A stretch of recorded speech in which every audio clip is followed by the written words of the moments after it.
एकत्र असल्यावर. या 8 वाजल्यात कवर झोपती उठ की.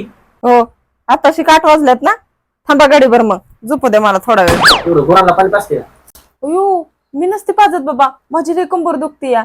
चल जाऊ बाई पाजते. अयो एवढ्या माणसांचा स्वयंपाक करायचा आहे का? जाऊ दे मला बी भूक नाही, त्यांना सांगते माझं डोकं दुखतंय. हो मला जत्रेला जायचंय 5-6 दिवस आता. आणि रानातली काम आलेली कोण करायची? चल जाऊ बाई करते मला. अगं 11 वाजले नाही तर सावलेली येऊन बसली होय.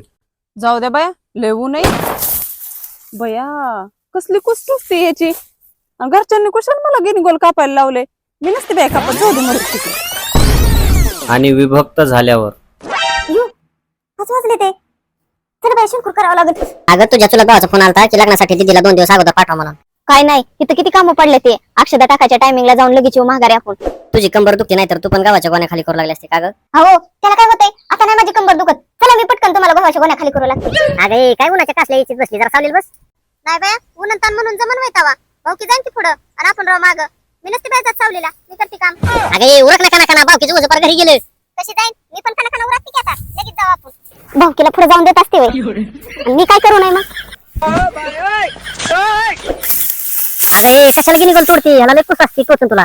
अहो कोण म्हणलं तुम्हाला ह्याला कुस असते? हे ह्याला अजिबात कुस नसते, उलट गुरांना लय पौष्टिक असतं.